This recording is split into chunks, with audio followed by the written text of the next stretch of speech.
and the blood will dry underneath my nails, and the wind will rise up to fill my sails. See, you can doubt and you can hate, but I know no matter what it takes, I'm coming home, I'm coming home. Tell the world that I'm coming home. Let the rain wash away all the pain of yesterday. I know my kingdom awaits, and they're fighting for my sake. I'm coming home, I'm coming home. Tell the world that I'm coming home. The song was originally composed and sung by Skylar Gray back in 2010. It was re-released with some small changes shortly after October 7th.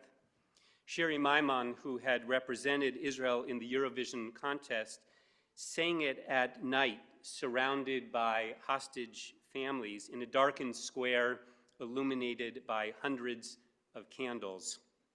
I remember listening to it when it first came out, my eyes filling with tears. Today, once again, the words fill my eyes with tears, but this time of joy, as the hostages have finally come home.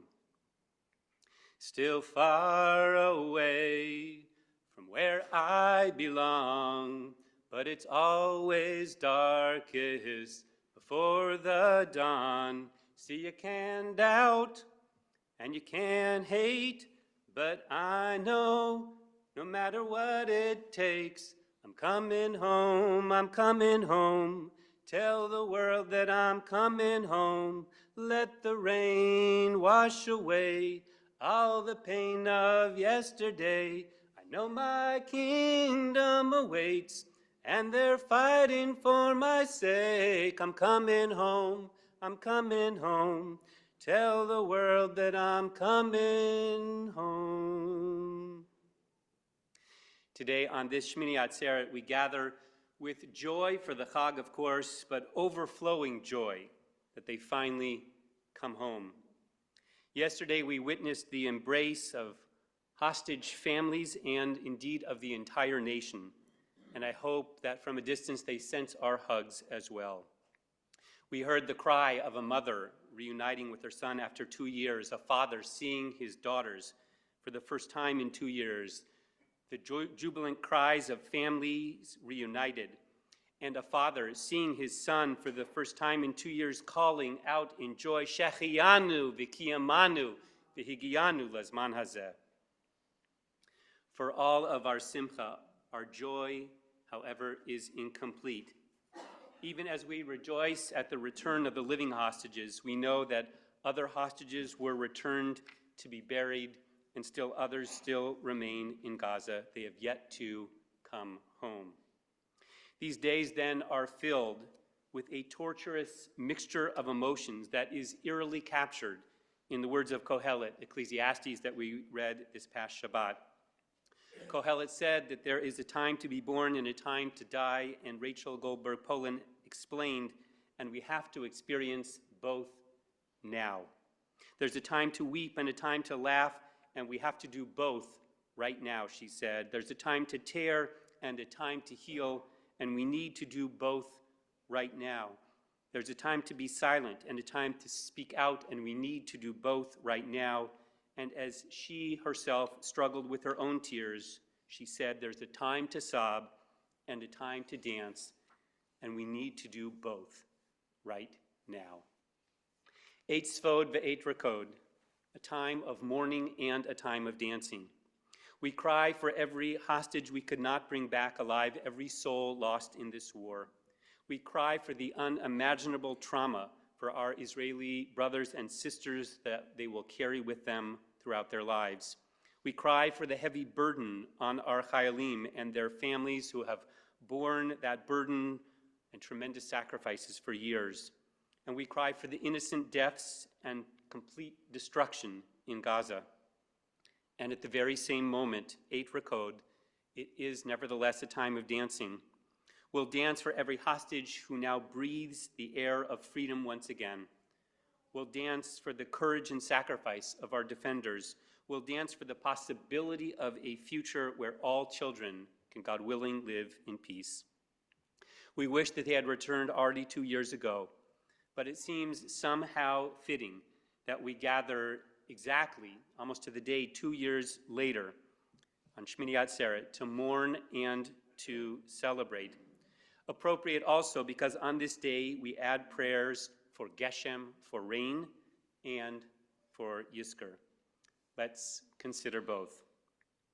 Let the rain wash away all the pain of yesterday. Anticipating the winter rainy months to come, today we conclude praying for tal, for dew, and we begin praying for abundant rain.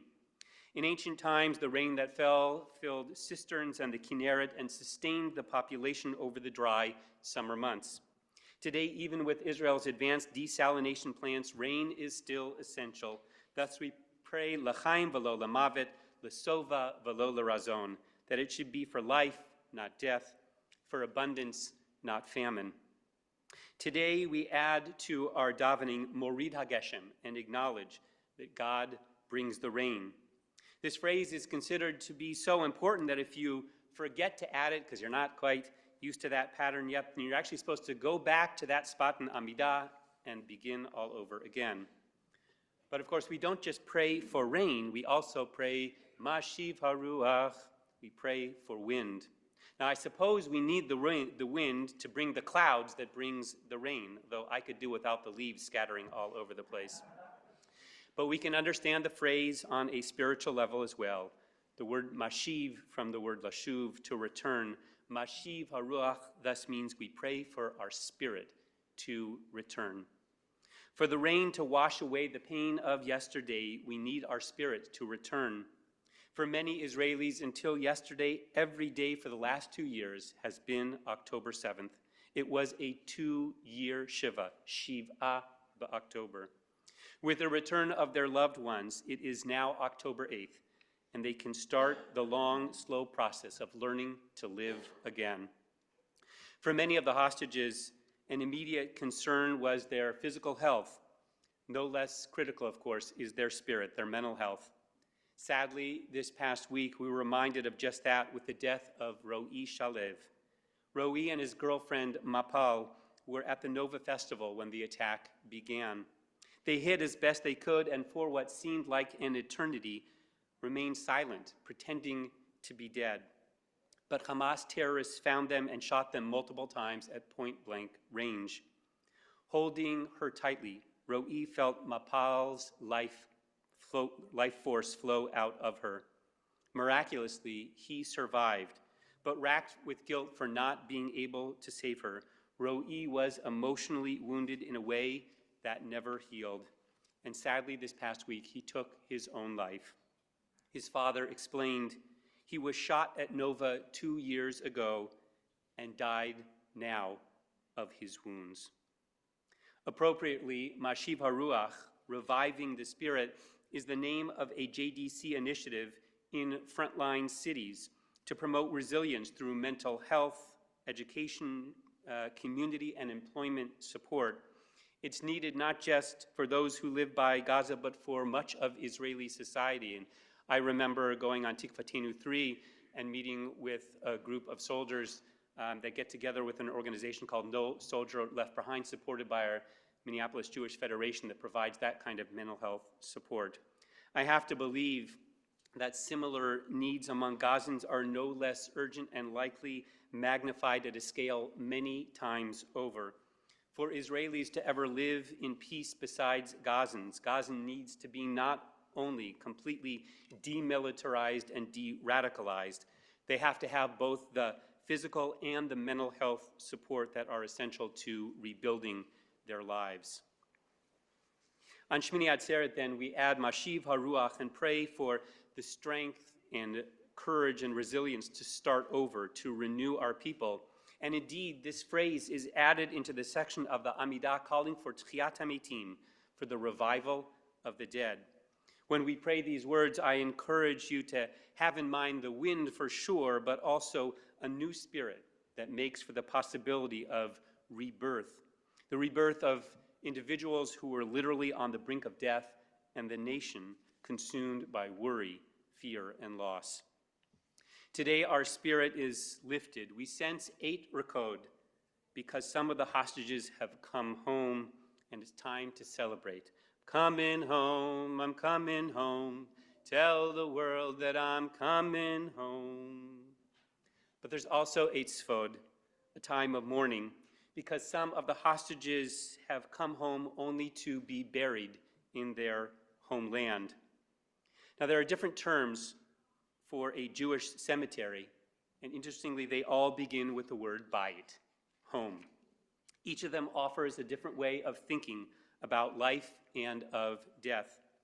The modern Hebrew term for cemetery is simple and straightforward, Beit Kvarot. The phrase appears in the book of Nehemiah, and it means a house of graves, a graveyard. Another term, though, is Beit Olam, or in Aramaic, Beit Almin, which means eternal home. The phrase comes from Kohelet, from Ecclesiastes, but man sets out for his eternal abode with mourners all around in the street. Ki holecha adam el beit olamo v'savavu bashuk hasoftim. Finally, and strangely, sometimes cemeteries are referred to euphemistically as a Beit Chayim, a house of life, or Beit Moed L'Kol Chai, which comes from the book of Job.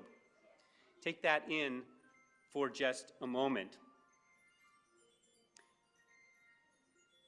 A way to say cemetery is home of the living. These 3 names, home for burial, home for eternity, and home for the living, represent 3 distinct ways we can understand life and death. You see, if we define life exclusively on a physical plane, an opportunity to maintain, nurture, and gratify our material physical selves, if life is merely about attending to the appetites of our body, then death, when the body turns lifeless, constitutes the cessation of life. Life has concluded, and the cemetery is a Beit Kvarot, a place, a home to bury the body, the shell that once lived. If, however, we view life not just on a physical plane, but on a spiritual level, if life is about also nurturing and nourishing our souls, our spiritual identities, our inner spark of God, then death, as irrevocable as it is only on the physical level, because the soul never dies. For the soul, a fragment of the divine, is not subject to death. It continues to exist in some fashion we don't understand or can experience with our senses. In this perception of life and death, a cemetery is a Beit Olam, a home of eternity. For while the body is interred, the soul remains eternal. Finally, if we, those left behind, use the passion and the values of our loved ones who are no longer physically with us, if we use it to inspire our daily lives, then the cemetery becomes a Beit Chayim, a home for us, the living.